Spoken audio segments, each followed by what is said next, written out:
यह जीवंत क्षण। प्रश्नकर्ता: मैं यह समझ सकता हूँ कि मेरे शरीर में अथवा मेरे वास्तविक स्वरूप में किसी प्रकार की त्रुटि या दोष नहीं है। ये दोनों ही मेरे द्वारा नहीं बनाए गए और न उन्हें सुधारे जाने की कोई आवश्यकता है। यदि त्रुटि किसी वस्तु में है तो वह है आंतरिक शरीर, चाहे इसे मन कहें, चेतना कहें, अंतःकरण कहें, कोई भी नाम दें। महाराज जी, तुम्हें अपने मन के संबंध में क्या दोष दिखाई देता है? प्रश्नकर्ता: यह अशांत, सुखप्रद के प्रति लालसापूर्ण और दुखप्रद से भयभीत रहता है। महाराज जी, सुखप्रद की खोज और दुखप्रद से कतराने में भला क्या गलत है? जीवन की सरिता सुख और कष्ट रूपी दो तटों के बीच ही बहा करती है। समस्या तब उत्पन्न होती है जब मन जीवन के साथ बहा नहीं और किनारे को पकड़कर रुक जाता है। जीवन के साथ बहने से मेरा तात्पर्य है स्वीकृति का भाव। जो आ रहा है उसे आने दो और जो जा रहा है उसे जाने दो। आकांक्षा मत करो, भय मत करो। तथ्य जब भी जैसा भी होता है उसका अवलोकन करो, क्योंकि तुम वह नहीं हो जो हो रहा है, तुम वह हो जिसके प्रति हो रहा है। और अंततः तो तुम दृष्टा भी नहीं हो, तुम वह आत्यांतिक क्षमता हो जिसकी अभिव्यक्ति और प्रकटत्व है सर्वव्याप्त चेतना। प्रश्नकर्ता: परंतु देह और अपने आप के मध्य विचारों और भावनाओं की एक धुंध सी छाई रहती है, जो कि ना तो देह हेतु उपयोगी होती है और ना ही अपने आप के लिए। ये विचार और भावनाएं सतही, अस्थायी और निरर्थक होती हैं। केवल एक प्रकार की मानसिक धूल की सी तरह वे दृष्टि को अंधा करती हैं, दम घोटती हैं और तब भी वे बाधा नहीं बनकर विनाश में लगी रहती हैं। महाराज जी, यह तो निश्चित ही है कि किसी भी घटना की स्मृति उस घटना का स्थान कभी नहीं ले सकती और उस प्रकार घटना की अपेक्षा भी घटना का स्थान नहीं ले सकती। पर उस क्षण के संबंध में कोई अपवादात्मक अनोखी सी बात हुआ करती है, जो कि पिछले अथवा आने वाले के संबंध में नहीं होती। इसमें एक प्रकार की जीवंतता होती है, एक तथ्यात्मकता। यह इतनी स्पष्टता पूर्वक अभिव्यक्ति होकर साक्षात सामने होता है मानो प्रकाश से घिरा हो। तथ्य पर वास्तविकता की एक मुहर लगी होती है, जो कि अतीत अथवा भविष्य पर नहीं लगी होती। प्रश्नकर्ता: इस क्षण पर वास्तविकता की मुहर किस कारण से लग जाती है? महाराज जी, इस क्षण की घटना में ऐसी कोई विशेषता नहीं होती जो इसे अतीत और भविष्य से भिन्न बना सके। क्षण भर के लिए अतीत भी वर्तमान था और भविष्य भी ऐसा होगा। वर्तमान के इस क्षण को कौन सी वस्तु इतना अधिक महत्वपूर्ण बनाती है? स्पष्ट है, मेरी उपस्थिति में वास्तविक हूँ, क्योंकि मैं सदैव ही इसी क्षण में हूँ, वर्तमान में, और जो इसी क्षण में है वह मेरी वास्तविकता में मेरे सानिध्य के कारण सहकार करता है। अतीत स्मृति में होता है और भविष्य कल्पना में। वर्तमान घटना में स्वयं में ऐसी कुछ भी नहीं होता जो इसे वास्तविक के रूप में साक्षात प्रकट कर सके। या कोई साधारण सी एक निश्चित अंतराल पर पुनः पुनः घटने वाली घटना, जैसे कि घड़ी में होने वाली समय सूचक ध्वनि भी हो सकती है।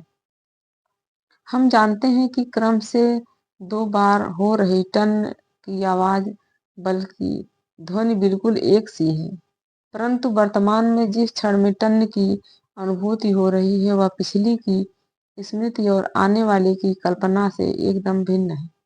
इस क्षण में स्थिर विद्य वस्तु मेरे साथ हो जाती है, क्योंकि मैं सदा विद्यमान हूँ और यह तो मेरी अपनी ही वास्तविकता है जिसका अंश मैं प्रस्तुत घटना को प्रदान करता हूँ।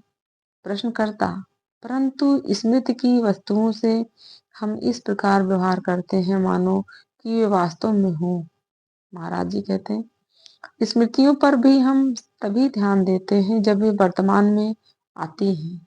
विस्मृत को तब तक महत्व नहीं मिल पाता जब तक कि उसका स्मरण न दिलाया जाए, और इस प्रकार इसका अर्थ यह है कि उन्हें इस क्षण में लगाया गया है। प्रश्नकर्ता कहता है, हाँ, मैं समझ रहा हूँ कि इस क्षण में कोई ऐसा अज्ञात तत्व है जो अस्थायी प्रसंगों को क्षणिक वास्तविकता प्रदान करता है। महाराज जी, तुम्हें इसे अज्ञात नहीं कहना चाहिए, क्योंकि तुम इसे निरंतर कार्य करते हुए देख रहे हो। जब से तुमने जन्म लिया, क्या इसमें कोई अंतर आया? वस्तुएं और व्यक्तियां हर समय बदलते रहते हैं, पर यह अनुभूति युक्त भावना की अभी जो है वह वास्तविक है, कभी नहीं बदलती, यहाँ तक कि स्वप्न में भी नहीं बदलती। प्रश्नकर्ता, गहरी सुषुप्ति में इस वर्तमान वास्तविकता की अनुभूति नहीं रहती। महाराज जी कहते हैं, गहरी सुषुप्ति की रिक्तता पूर्णता इसी कारण से होती है कि वहाँ कोई विशिष्ट स्मृति नहीं बनती, परंतु तब भी अच्छा अनुभव होने की, सुखी होने की एक सामान्य स्मृति अवश्य होती है। मैं गहरी नींद में सुषुप्त था और मैं अनुपस्थित था। इन दो वक्तव्यों से जुड़ी अनुभूतियों में भिन्नता है। प्रश्नकर्ता, हम उस प्रश्न को दोहराएं जहां से बातचीत प्रारंभ हुई। जीवन के स्रोत और जीवन की अभिव्यक्ति, जो कि देह है, के बीच मन और इसकी सतत परिवर्तनशील अवस्थाएं हैं। मानसिक अवस्थाओं की यह धारा अंतहीन, निरर्थक और कष्टप्रद है। कष्ट इसका स्थिर तत्व है, और जिसे हम प्रसन्नता कहते हैं, वह दो कष्टप्रद अवस्थाओं के बीच का अंतराल रिक्त स्थान भर होता है। इच्छा और भय जीवन रूपी वस्त्र के ताने बाने हैं, और दोनों कष्ट रूपी धागे से बने हैं। हमारा प्रश्न यह है कि क्या एक सुखी मन का अस्तित्व संभव है? महाराज जी कहते हैं, इच्छा सुखी की हो और भय दुख की स्मृति है, दोनों ही मन को व्यग्र करते हैं।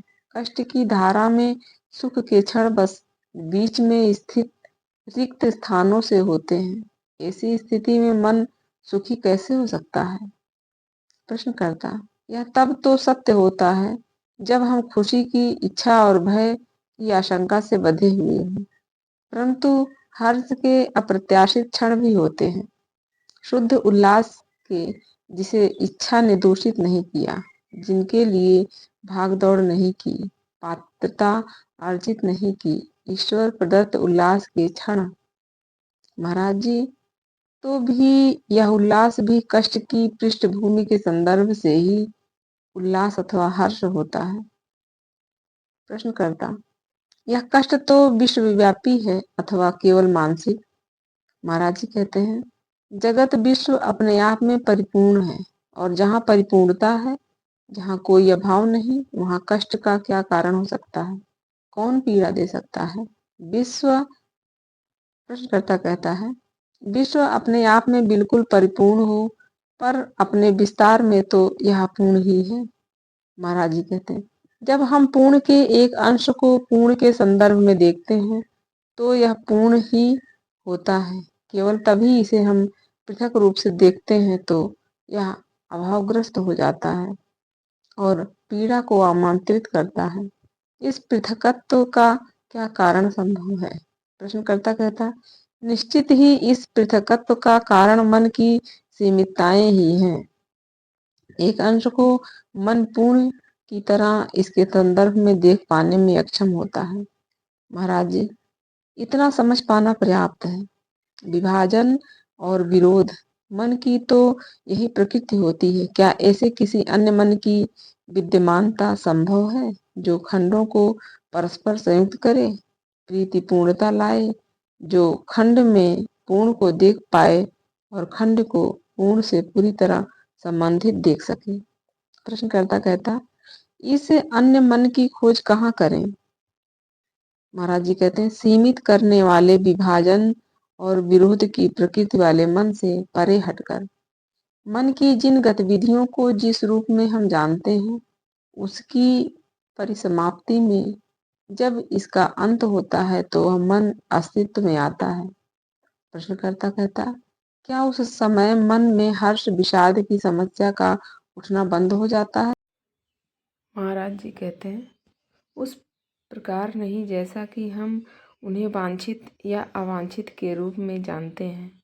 कामना और भय के कारण नहीं, वरन सब यह समस्या इस कारण उत्पन्न होती है क्योंकि प्रेम अभिव्यक्ति पाना चाहता है और अपनी राह में बाधाएं पाता है। उदार मन प्रेम की गतिविधि ही है जो परिस्थितियों का सामना करता है, प्रारंभ में असफल और अंततः विजयी होता है। प्रश्नकर्ता कहता, क्या चेतना और देह के बीच प्रेम ही वह वस्तु है जो सेतु का कार्य करती है? महाराज जी कहते हैं, और क्या? मन खाई निर्मित कर लेता है और हृदय उसे सरलता से पार कर जाता है।